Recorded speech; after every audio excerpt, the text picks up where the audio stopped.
Hi, I'm Sheila Kirschbaum, the director of the Tsongas Industrial History Center, an education partnership of Lowell National Historical Park and the UMass Lowell College of Education.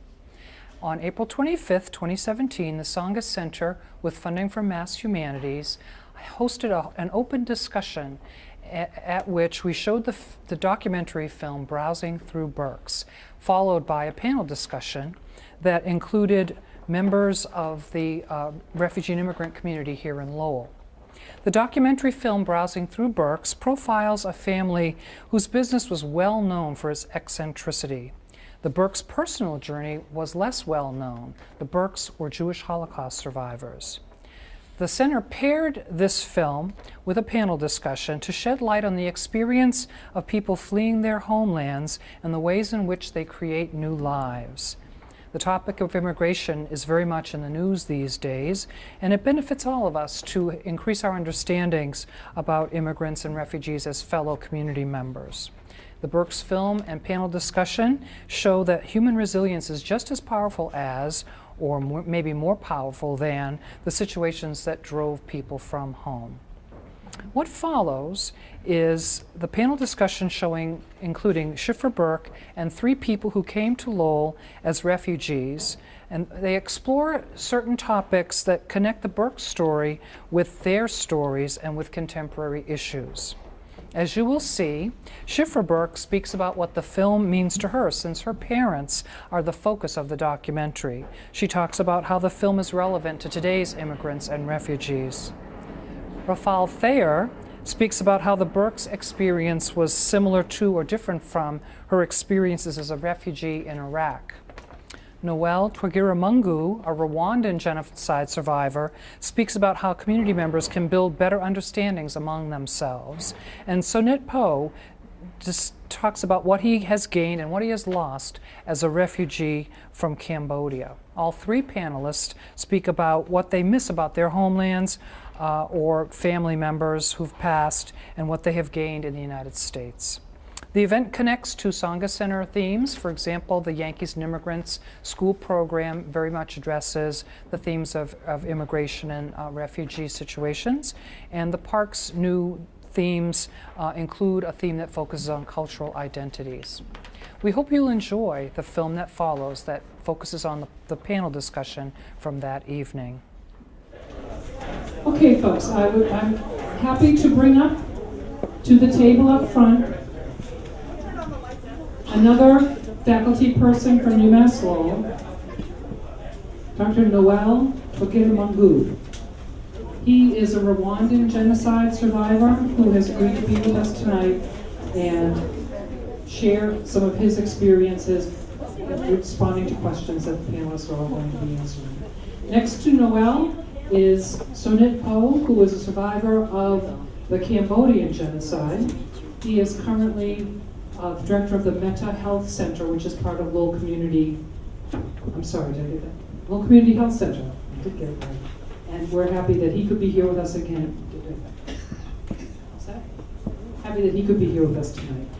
And we have a third panelist, Rafal Thayer, and she has come from Iraq. Her father and mother are here tonight as well, and we have some acquaintance with Rafal because she was part of a successful attempt to update Lowell National Historical Park's immigrant and refugee stories. There's an exhibit at the Mogan Cultural Center that features her and some other more recent arrivals to Lowell. And also part of the panel is Schiffer Birke.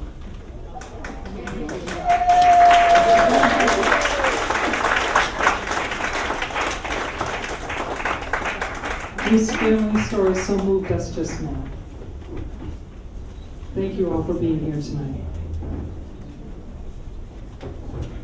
Okay, thanks everybody for being here. This is an amazing crowd. I'm going to try to very briefly frame the discussion by just talking a bit about the refugee situation right now in the world, and then the way this is going to work. We met about a week ago, I think, and agreed on questions. I have one question, a different one, to ask each person on the panel, and then one question that I hope everybody will answer, and then the floor will be open. and we'll see where we get to, but that's the way we're going to proceed. So let me just try to frame this as quickly as I can.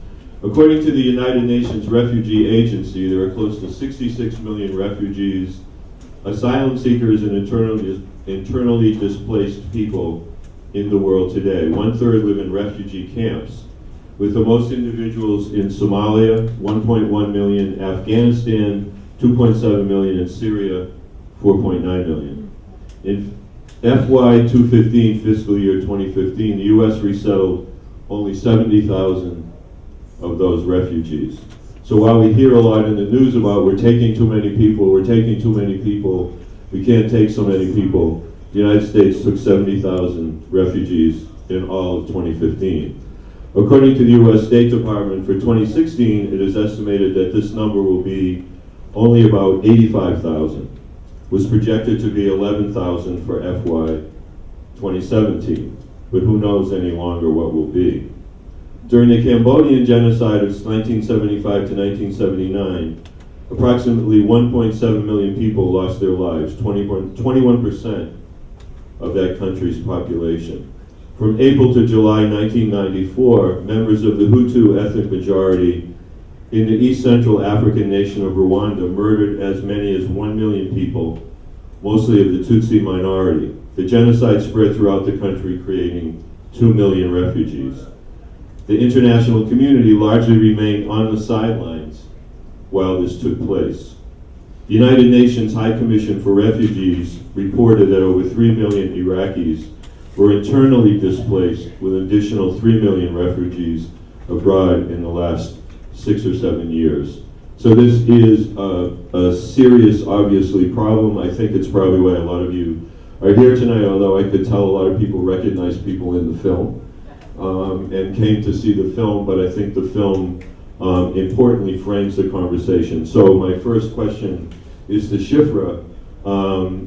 What does the film mean to you, and in what ways do you think that the stories it contained are relevant to members of Lowell's community today, including recent immigrants and refugees?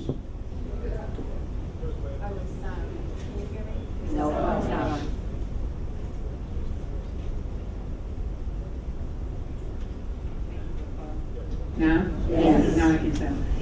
So this question was easier to prepare for before I saw the film and before I just heard you say what you did. So the film means an incredible amount to me, actually, in that for any of us whose family trees were really just snapped off at a certain like really large, important branches of the tree, just abruptly and violently snapped off, we didn't have the kind of connection with grandparents or aunts or uncles. We didn't have photos, we didn't have stories from them. So having this film is like having a scrapbook that my children, here it is, so Anita and I talked about this before, about being able now to cry and be uncomfortable but cry anyway, because when you have history like ours, you never know when you're going to be able to just report and when all of a sudden the emotion is very real. And so if you can handle it, I'll handle it too, but having this scrapbook of a kind that for my children, for my grandchildren, for my niece who's here, and my other nieces, and their children, and their children, there's something just sort of beyond words for what that means, because I would have really wished I had that any part of that. What you saw in the film was really all the evidence that we had. There was one photograph of my mother's parents and her younger brother, and there was one photograph of my father's father, and that's it. So that's what the film means to me. And how is its meaning relevant to members of the Lowell community today and to immigrants and refugees in general? For many of us, growing up with parents who went through really horrific times, there was a lot of conversation, a lot of questions that were off limits. And you really were guided as children by what you could talk about based on what they brought in about their histories. And it didn't, in some ways, even occur to me to ask questions beyond whatever they talked about. So there were lots of questions to ask and lots of things to wonder about because we didn't have the actual people in front of us and we didn't know what happened to my parents really. And it took a long time for me to decide to brave up, because when you're little and you start to notice that your parents get overwhelmed, and that could be like the kind of experience you just saw with me, that all of a sudden, you know, there's all this emotion welling up. Or in the case of someone like my father, and there are many survivors like him, the way to deal with emotion is to keep you back and stay away, so people got angry. So children don't want to make their parents feel hurt or get angry, so they stay away from those conversations. But what happens, and the relevance to Lowell today, and the relevance to refugees and immigrants all over the place, is that many of them are ready to talk now, but nobody's asking them the questions. And I remember when I decided to ask my mom, and my mom, you could see, was joyous, and she was very stoic. She was just very stoic. But she would sometimes look overwhelmed and get teary by my question, and that would back me off and I wouldn't ask anymore. Until one day I decided to ask her, do you want me to stop ever bringing these questions to you? And she said, no, because this is the closest I am in these moments. This is the closest I am to my mother and my father, and you're helping me be connected and remember them. And I remember how hard it was for me to keep going forward, even though she was giving me permission.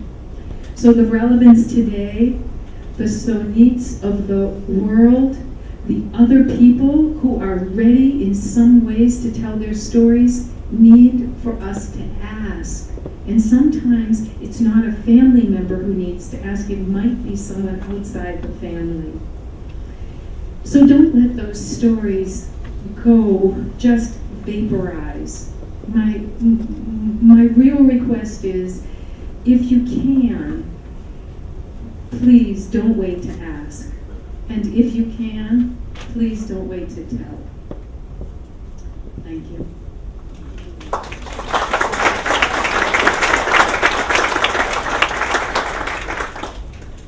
My first question to the panelists, to Noel, is, and I'm happy you are a visiting professor at UMass Lowell and a colleague right upstairs from where my office is. It's a huge and important addition, I think, to the campus, to the faculty at the university.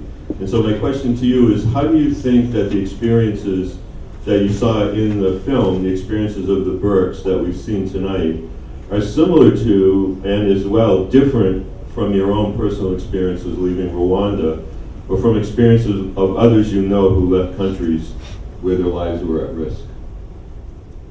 Thank you. You hear me? Yes. Thank you for this question. Really, what I loved about this film and what I was impressed about it is how the notion of life after death, life after violence. This really reminded me of my people, the Rwandan people. This notion of defying the hardship. When you see the Rwandan people, you'll be amazed how they are very happy. Really, they're very happy. They're very joyful. We can have if there is a Rwandan family in your neighborhood, you know it when they are just other Rwandan come to visit them, then they will sing, they will dance. That's the Rwandan way. This movement was just nice to see how people always try just to make life something you talk about. I love just how almost the last sentence where they say that he was looking for people to talk to, and always he was looking something to do.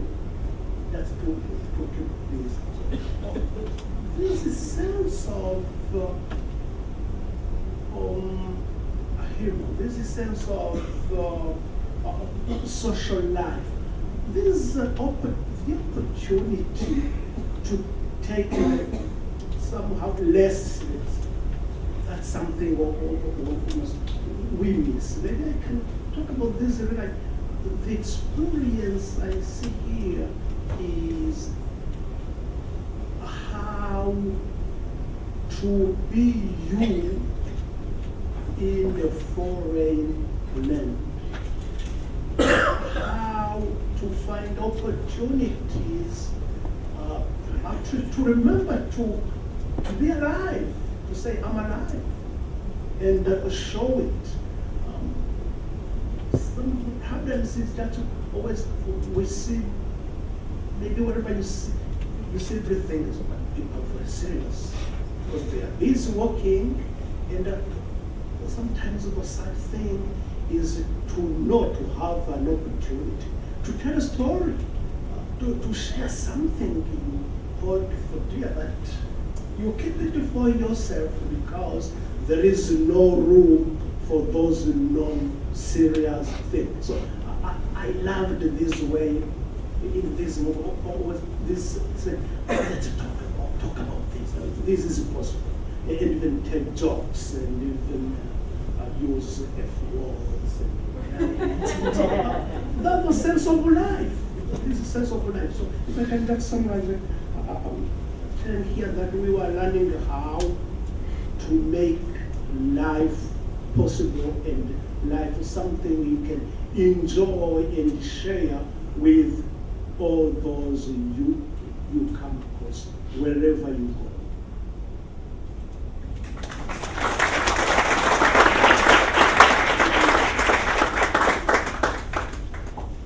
Next question is to Rafal, who is now a student at Middlesex Community College. And so my question is, what would you like folks here tonight to know about your experiences coming here to Lowell from Iraq that you think would lead to a better understanding about who refugees are? So, my name is Rafal and I'm from Iraq. I've been here almost 8 years, starting 8 in November. And I just want to share a story that happened to me at the high school. When I came to Lowell High School, I spoke zero English. So I start from zero. My father brought us to the United States because of the war. And he's right over there. Thank you, Dad, for being here. And every day he will tell me, Rafal, learn a word of English because the language is an ocean. You have to learn every day some new word in English. And because I didn't speak English, so in my English class, and we didn't have a teacher that day, so I was sitting in the classroom and I didn't talk to the student around me, so they don't know my story, they don't know who I am, and I mean they know my name, yes, but they don't know where I'm from. So one student came in and he asked me, Rafal, where are you from? And I said, I'm from Iraq. And he said, he pointed at me, he's like, you're terrorist. And I was like crying, and I was like, no, I'm not. And then I just left the classroom. I went to my favorite teacher, and I told her it was like my last month of senior year, 2014. And I started crying, and then she was like, are you okay? And I told her what happened. And she went and talked to him, and he came in and apologized, and he said, I'm sorry, I didn't know your story. I just want to share with you, like, you don't judge people by their country, or you don't tell them that you're a terrorist just because there's in each country there's a bad people and a good people. But we always try to be the good person. Start with a smile each day. Help another person. Because when I came in here, the International Student of Lowell, they helped us to start they did like our paperwork and. But the people from my community, we didn't have a lot of Iraqi people when we came in. But after we started, because when I came, I didn't find any person to help me because of the English language, and I was like lost in the school when I arrived, and until like I got the. Now when there's always a new refugees, they come into Lowell, Syria refugees, Iraqi refugees. Until last two weeks ago, my father helped them new Syrian refugees. He do their paperwork. I do same thing with them. Like if they have children my age, I will just go and tell them go school, go work. I kind of encourage them because I speak with them in my own language, which is like kind of give them the courage to start a new life and would be like in a good road and not like go on a bad road. So that's all.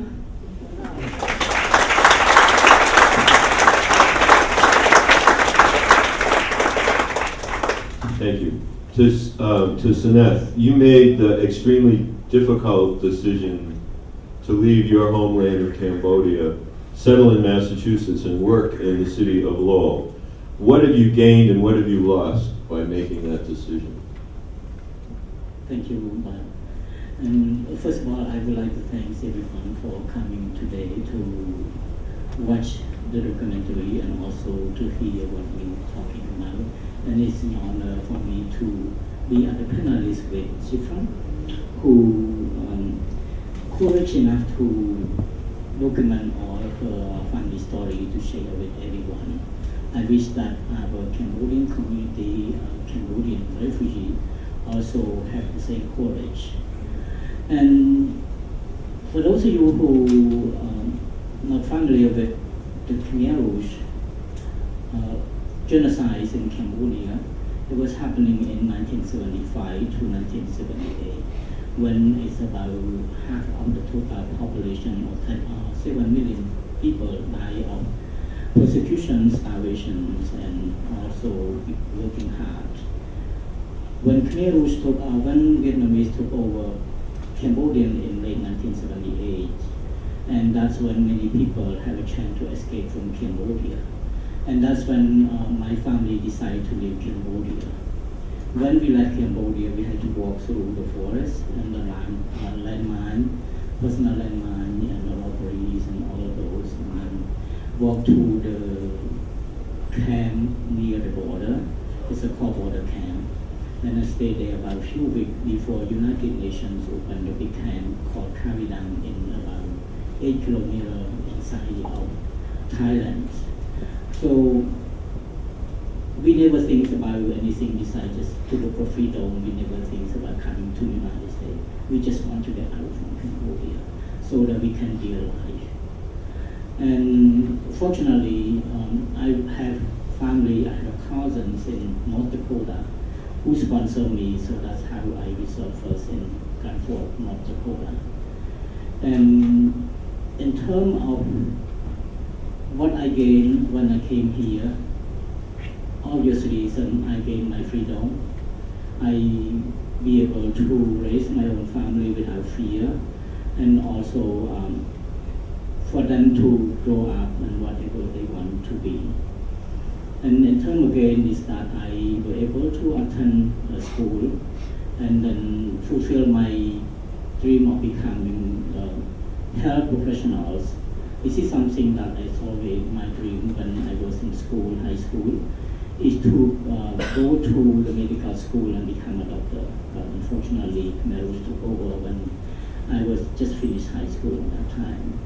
So that's why my job is to help other people, and I don't want to be rich, or I don't want to have anything anymore. So besides having a car or house, the most important for me is to help other people who are less fortunate than us, and also to help especially refugees who have the same experience what went through in their country to come here. Because we know how hard it is, how challenging it is to escape from their country and to come to live here. So we just want them to welcome them and also make them feel like at home and become a productive citizens here in the United States. And my wife and I are fortunate to have 3 children, educated and have a job.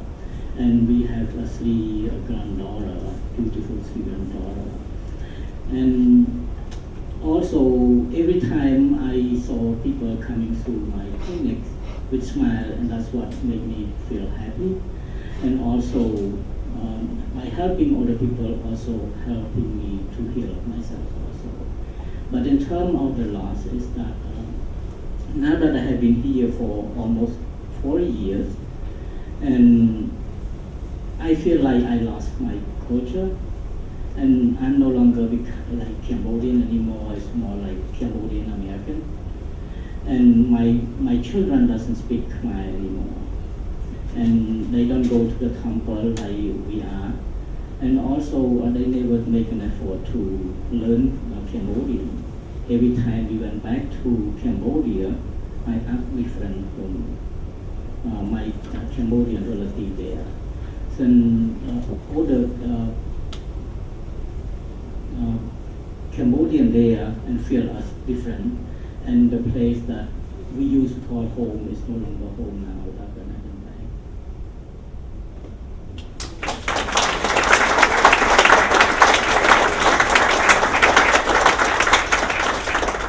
I have one question to ask each of the panelists, and then we'll open it up to everybody in the room.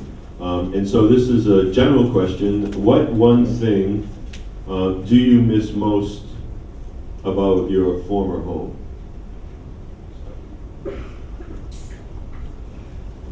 Well, thank you. Well, that's a hard question, but I really think what I'm missing is the sense of home. The sense of home, starting by neighborhood. So we were raised in a village where everybody knows everybody, or when you go to work, you are part of that village. But I've been living in this country for 12 years, moving around from Cambridge, Somerville, Waltham, Springfield, down low. It means everywhere I am, that's a new family. That's a new family. So you don't get that sense of belonging. And then when you talk to people, when they ask, where do you come from? So I say, I come from Springfield. They say, well, yes, yeah, but original, where do you come from?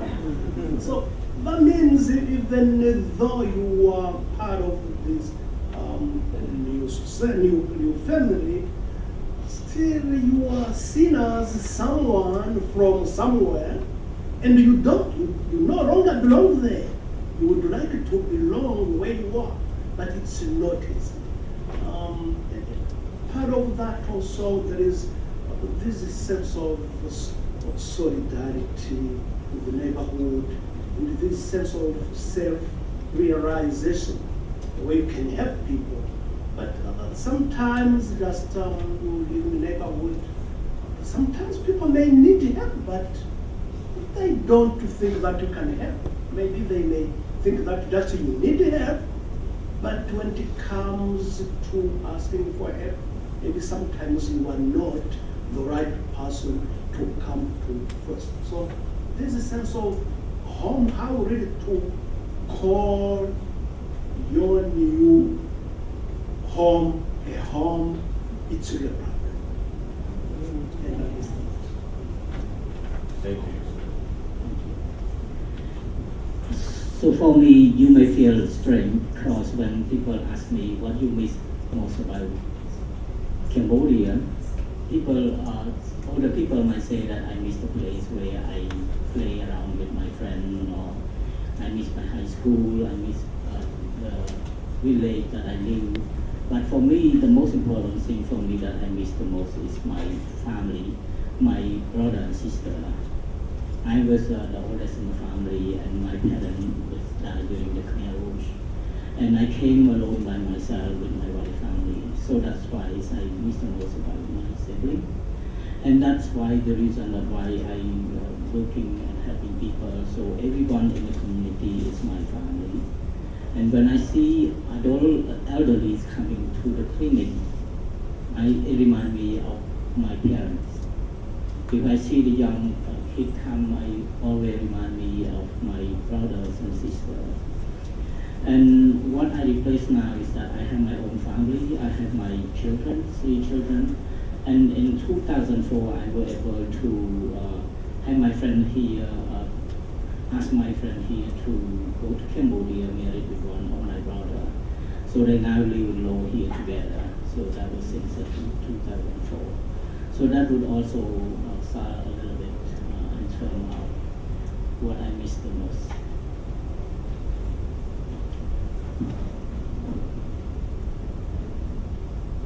What I miss most about my country, seeing my country in peace. This is the only thing that we all need to see. I mean, when I was little, I seen my country before the war and after the war. So I just miss seeing my country in peace. That's all.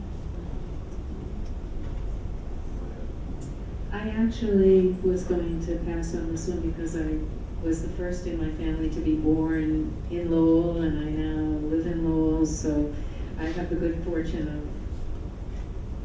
Okay, I think we're going to open it up to questions from anybody that's here, to everybody, to a specific person on the panel, whatever your pleasure is. Not sure how we'll do this with the mic. Maybe if you yell, I'll repeat the question. We'll try it that way. Go ahead. So I was just wondering, do you feel welcome in Lowell? When you walk around and people smile at you, I mean, we're all talking about somebody calling you a terrorist. Do you feel comfortable here? People, I feel like Lowell's nice, but you know more than I. Let me repeat so everybody. So the question is, do our panelists, when they walk around in the city, do they feel? I'm going to interpret a little bit. Do they feel the love of Lowell, or something else? And for those of us that have lived in Lowell a long time but were never born here, I still sometimes don't feel the love. So I don't know if that helps frame your answers, but I'm still a blow-in, even though I've taught at the university for 24 years. So I'm curious to see what you all think about that particular question. Oh, go ahead. I feel very welcome here in Lowell because the first time when I arrived, I was crossing the bridge street, the Green Bridge in Lowell, and I was walking with my father and my mom. We were going to the International Institute of Lowell, and we saw one person walking, and he was like, "Good morning," and with a smile, I was like, was he talking to us? Because he was like very friendly, and he was like very welcome. Even I didn't know that person, so.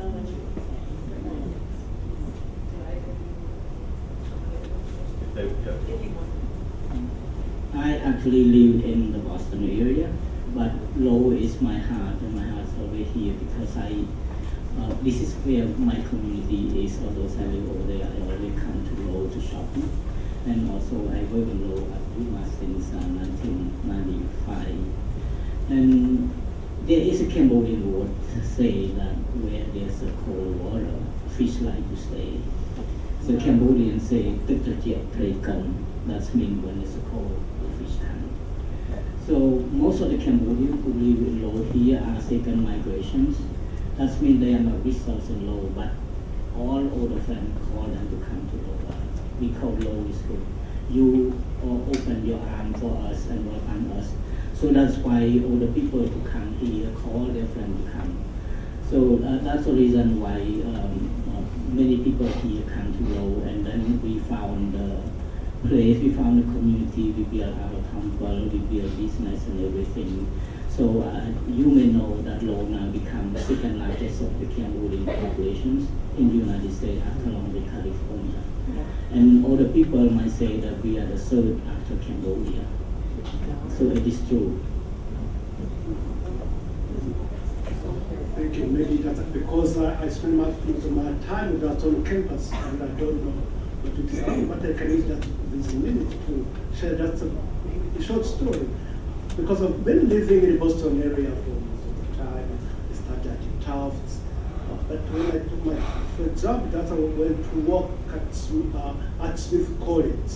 When I was looking for a house, it was only in Springfield actually that I found a house for my family.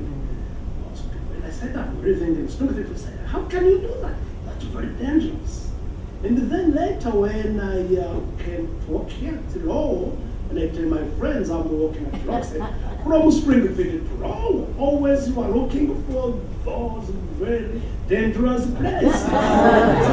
Maybe these images people have of places like law, but really for 2 years I've been living here, I see they are lovely people who are kind, good people. So I think there is images in reality. This also we need to take into account when we say we feel we are coming from North.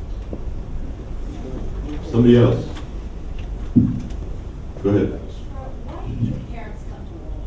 Why did they choose Lowell? Why did they choose Lowell? So let me just repeat so everybody can hear. The question was why, to Shifra, why did her parents come to Lowell? It's a really good question, and it wasn't addressed here at all. So they were living in New York, and my mom wanted to open a clothing store because she had quit school, which was customary in her kind of family at 13, worked in a clothing store. My dad, on the other hand, was very wealthy and educated. But they were in New York, and things just, it wasn't working as well for them as they really wanted it to. And my dad was reading a Yiddish newspaper, and there was an opening for a janitor at Temple Bethel on Princeton Boulevard. And so they thought that would be a very practical move. They had my oldest brother, my sister is here, our oldest brother.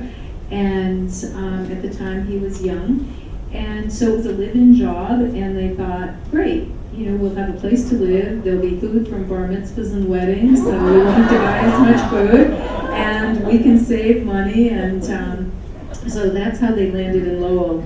Can I do a really quick PS since you saw this film? So that lasted about 6 months because my dad was not really a good, what shall we say, work for anyone else person. And so the rabbi was pretty OCD from what we understood, and he would, kind of do one of those, dust check things. And one day, I guess my father had it and said, in Yiddish to him, or Hebrew maybe, I don't know. So, Rabbi, I have a place for those fingers. He got fired that day.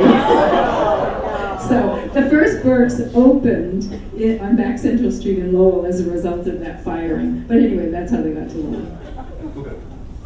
Other questions? Anybody way up in the back before I look at the front row again? 1 minute? No, we can stay. Can we stay 3? 2 minutes, okay. I'm a good negotiator. Anybody way in the back?